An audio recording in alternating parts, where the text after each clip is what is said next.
ನಿನ್ನೊಳಗೆ ಮಾಯೆಯೋ ಮಾಯೆಯೊಳಗೆ ನೀನೋ ಅನ್ನುವಂಥ ಒಂದು ಮಾತಿದೆ. ಹಾಗೇನೇ ಗುಂಡಿಯಲ್ಲಿ ಬೆಂಗಳೂರು ಅಥವಾ ಬೆಂಗಳೂರಲ್ಲಿ ಗುಂಡಿನ ಎಲ್ಲಿ ನೋಡಿದರಲ್ಲಿ ಗುಂಡಿಗಳು.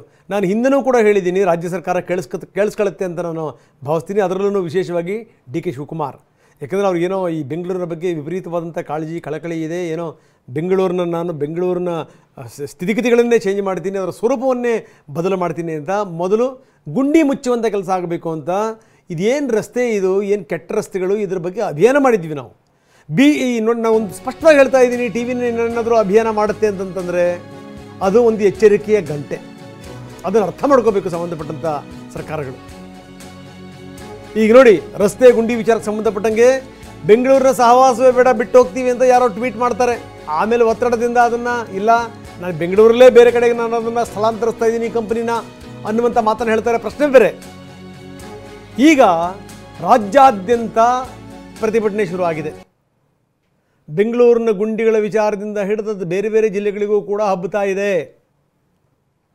ರಾಜ್ಯ ಸರ್ಕಾರದ ವಿರುದ್ಧ ಬಿಜೆಪಿ ಪ್ರತಿಭಟನೆಯನ್ನು ಶುರು ಮಾಡಿದೆ.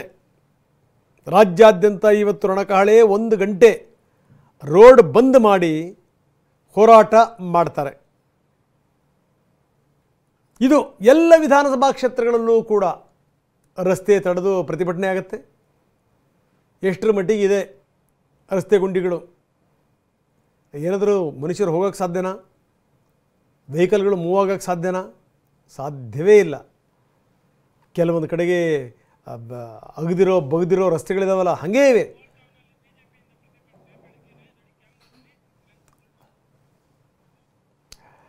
ಬೆಂಗಳೂರು ಉತ್ತರ ಯಲಹಂಕದಿಂದ ಶುರುವಾಗ್ತಾ ಇದೆ ಬಿಜೆಪಿಯ ಪ್ರತಿಭಟನೆ. ಯಲಹಂಕದಿಂದ ಶುರುವಾಗ್ತಾ ಇದೆ ಬಿಜೆಪಿಯ ಪ್ರತಿಭಟನೆ.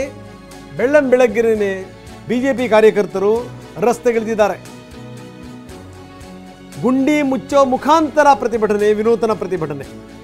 ಕೆಂಪೇಗೌಡ ವಾರ್ಡ್ನಲ್ಲಿ ಗುಂಡಿ ಮುಚ್ಚಿ ಪ್ರತಿಭಟನೆ ಮಾಡ್ತಾ ಇದ್ದಾರೆ. ಬೇರೆ ಬೇರೆ ಭಾಗದಲ್ಲೂ ಕೂಡ ಹಂಗೇನೆ. ಇದೆಲ್ಲ ಆದಮೇಲೆ ಸರ್ಕಾರವೂ ಕೂಡ ಏನು ಸುಮ್ಮನಿದೆ ಅಂತ ನಾನು ಹೇಳಲ್ಲ. ಸರ್ಕಾರನೂ ಕೂಡ ಎಚ್ಚೆತ್ಕೊಂಡಿದೆ. ಅಲ್ಲಲ್ಲಿ ಗುಂಡಿ ಮುಚ್ಚುವಂಥ ಕೆಲಸ ಕಾರ್ಯಗಳು ಶುರುವಾಗಿವೆ. ನಾವು ನೋಡ್ತಾ ಇದ್ದೀವಿ ಯಲಹಂಕದಲ್ಲಿ ಯಾವ ರೀತಿ ಪ್ರತಿಭಟನೆ ಆಗ್ತಾ ಇದೆ ಅಂತ. ಬೆಂಗಳೂರು ಗುಂಡಿಗಳ ಊರು ಅಂತ ಬೋರ್ಡನ್ನು ಹಿಡಿದು ಪ್ರತಿಭಟನೆ ಮಾಡ್ತಾ ಇದ್ದಾರೆ. ಇನ್ನು ಕೆಲವೊಂದು ಕಡೆಗೆ ದೊಡ್ಡ ಸಮಸ್ಯೆ ಏನಪ್ಪ ಅಂತಂದರೆ, ಇಲಾಖೆಗಳ ನಡುವೆ, ಡಿಪಾರ್ಟ್ಮೆಂಟ್ಗಳ ನಡುವೆ ಸಹಮತ ಇಲ್ಲದೇ ಇರುವಂಥದ್ದು, ಕೋಆರ್ಡಿನೇಷನ್ ಇಲ್ಲದೇ ಇರುವಂಥದ್ದು. ಯಾರೋ ಮಾಡ್ತಾರೆ, ಇನ್ಯಾರೋ ಅಗಿತಾರೆ, ಇನ್ಯಾರೋ ಮಾಡ್ತಾರೆ, ಮತ್ತಾರೋ ಬಗಿತಾರೆ. ಒಂದು 3-4 ಇಲಾಖೆಗಳು ಒಟ್ಟಿಗೆ ಸೇರ್ಕೊಂಡ್ಬಿಟ್ರೆ ಸಮಸ್ಯೆನೇ ಇರಲ್ಲ. PWD ಆಗಿರ್ಬೋದು, BWSSB ಆಗಿರ್ಬೋದು, ಬೆಸ್ಕಾಮ್ ಆಗಿರ್ಬೋದು, ಒಂದು 3-4 ಇಲಾಖೆಗಳು ಒಟ್ಟಿಗೆ ಕೂತ್ಕೊಂಡು ಈ ರೀತಿ ಕೆಲಸ ಕಾರ್ಯಗಳಾಗ್ತಾ ಇದೆ. ನಿಮ್ದು ಏನೇನು ಬ್ಯಾಲೆನ್ಸ್ ಇದೆ ಅದನ್ನೆಲ್ಲ ಮುಗಿಸ್ಕೊಂಬಿಡಿ, ಅದಾದಮೇಲೆ ನಾವು ಶುರು ಮಾಡ್ತೀವಿ. ಸಿಮೆಂಟ್ ರಸ್ತೆಗಳನ್ನು ಮಾಡಿದ್ದನ್ನು ಕೂಡ ಬಗ್ದಿದ್ದಾರೆ, ನೀವು ಲೆಕ್ಕ ಹಾಕ್ಕೊಳ್ಳಿ. ಇನ್ನು ಈ ಪಾಟಿ ಮಳೆ ಬಂದರೆ ಯಾವುದನ್ನು ಕೂಡ ನೆಟ್ಟಗೆ ಮಾಡೋಕ್ಕೆ ಸಾಧ್ಯ ಇಲ್ಲ ಬಿಡಿ. ಎಷ್ಟರ ಮಟ್ಟಿಗೆ ಮಳೆಯ ಪ್ರಮಾಣ ವಿಪರೀತ ಜಾಸ್ತಿಯಾಗಿ ಹೋಗಿದೆ ನಾವು ನೋಡ್ತಾ ಇದ್ದೀವಿ.